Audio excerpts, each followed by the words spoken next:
Have you ever wondered what it actually looks like when $13.7 million of cutting-edge automotive engineering lines up on a dusty drag strip in the Persian Gulf? Well, today, in this explainer, we're going to break down one of the most fascinating, high-stakes drag races in hypercar history. We are looking at a true clash of titans, the Bugatti Chiron Supersport going head-to-head with the Koenigsegg Jesko Absolute. But look, this isn't just about who crosses the finish line first. Our mission today is to decode the completely divergent engineering philosophies behind these two 1,600 horsepower monsters. I mean, these are two of the fastest internal combustion vehicles ever created, yet they achieve their mind-bending speeds in completely, fundamentally different ways. Here is how we're going to break this all down today.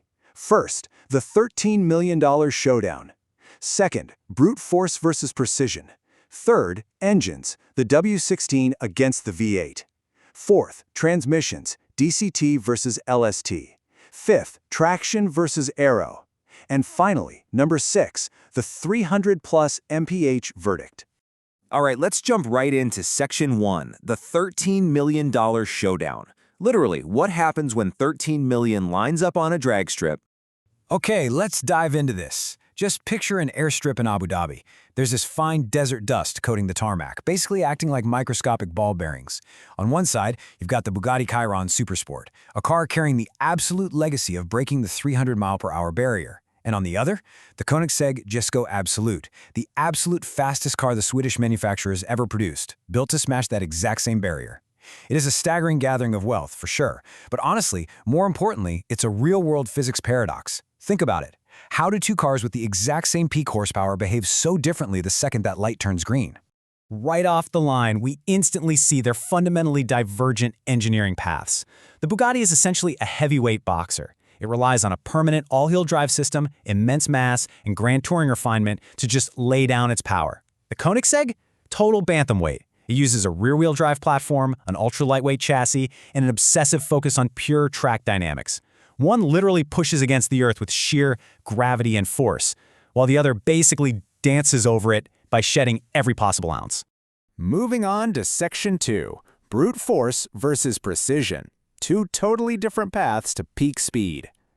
Bugatti's whole philosophy is perfectly captured right here. They build cars that are safe, comfortable, and reliable. When they set out to build the Chiron Supersport, the goal was effortless locomotive force. They wanted a machine that could comfortably cross whole continents in absolute luxury, but also just casually hit 273 miles per hour without breaking a sweat. It's all about maintaining that rock-solid stability, utilizing a massive engine with permanent all-wheel drive, and delivering speed in a way that feels utterly unstoppable, yet completely refined.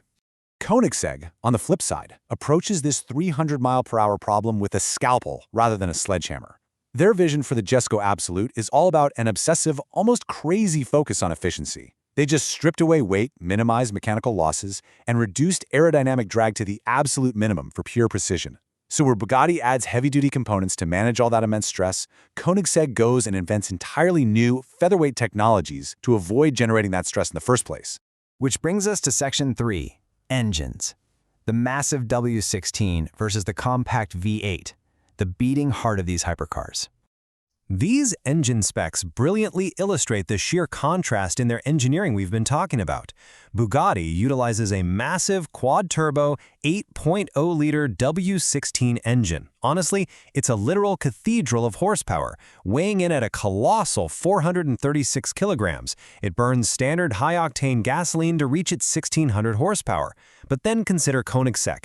They achieve that exact same 1,600 horsepower output using a much more compact 5.1-liter twin-turbo V8. How on earth do they do that? By engineering it to run on E85 biofuel and letting it absolutely scream all the way to an 8,500 RPM redline. And the craziest part? The Koenigsegg engine weighs just 189 kilograms. To put that into perspective, Bugatti is carrying over twice the engine mass just to generate the exact same peak power.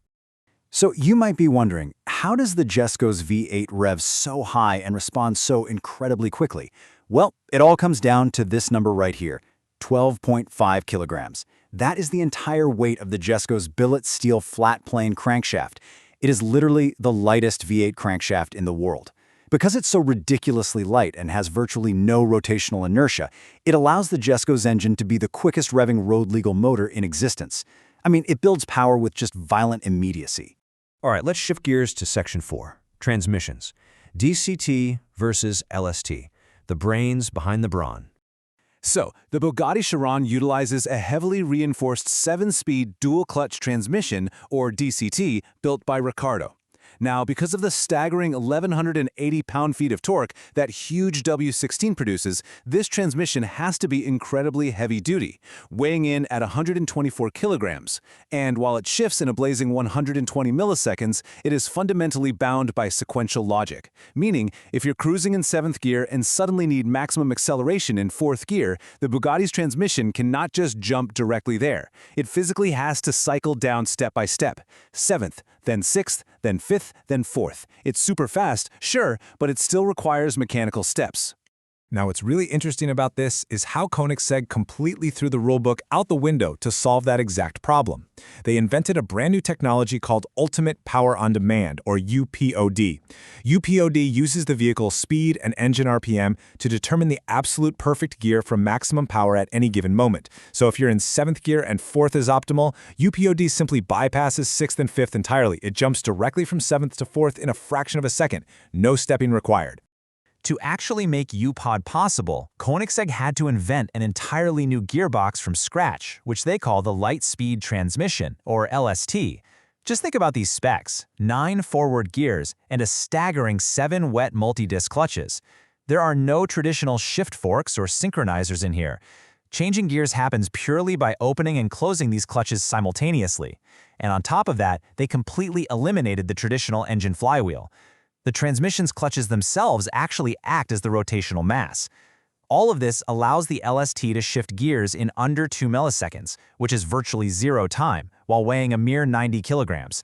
It is an absolute masterclass in drivetrain engineering. Let's take it back to the tarmac for Section 5, traction versus aero, the actual physics of the race. When these two cars line up on that dusty Abu Dhabi drag strip, traction is literally everything. The Bugatti carries a massive curb weight of 1,995 kilograms. Now, usually weight is the ultimate enemy of racing, but off the line on a slippery surface, the Bugatti's immense weight, combined with its highly sophisticated all-wheel drive system, actually works perfectly in its favor. It physically presses those Michelin tires down into the dust, finding launch grip that the rear-wheel drive featherweight Jesko, sitting at just 1,390 kilograms, simply cannot match. The Jesko has to fight wheel spin off the line, while the Bugatti just grips and goes. But as you'll see, the physics change dramatically as the speed climbs. Once these cars pass 100 miles per hour, that initial traction matters a whole lot less, and cutting through the air efficiently completely takes over. This is exactly where the Jesko Absolute fights back. Koenigsegg intentionally removed the massive rear wing and front splitter you'd find on their track versions, replacing them with sleek rear fins for high-speed stability. This gives it an incredibly low drag coefficient of just 0.278. Basically, the Jesko becomes a hyper-efficient missile. It uses its massive power-to-weight advantage and aerodynamic slipperiness to just relentlessly slice through the atmosphere. Let's move to and see how this all builds up in Section 6, the 300+ mile per hour verdict, 2 paths to peak speed. These final metrics really tell the ultimate story of this engineering rivalry. In the sprint to 100 kilometers per hour, the Bugatti's all-wheel drive and massive downforce give it the win at 2.4 seconds. But look at what happens when we really stretch their legs. In a 0 to 400 km per hour run, the Bugatti takes 28.6 seconds. The Jesko Absolute, an astonishing 18.82 seconds. That is wild. And in standing quarter-mile tests on prepped surfaces, the Jesko's lightweight aero efficiency allows it to cross the line in 8.54 seconds at 190 miles per hour, just flying right by the heavier Chiron. So the Bugatti wins that initial launch, but the Jesko absolutely dominates the horizon. So, what does this all mean? The crucial takeaway here is that we are witnessing the absolute peak of the internal combustion era. On one hand, you have Bugatti's masterpiece of luxury and unstoppable all-wheel drive brute force. On the other, Koenigsegg's uncompromising, ultra-lightweight, rear-wheel drive marvel of sheer precision and efficiency. As the automotive world inevitably transitions toward electric hypercars, it leaves us with one final, pretty provocative question. Which of these two fundamentally divergent engineering philosophies do you believe will ultimately claim the undisputed top-speed crown in the history books? It's something to think about. I highly encourage you to dive deeper into the technical specs of both these incredible machines. Thanks for joining me on this explainer, and keep your curiosity revving.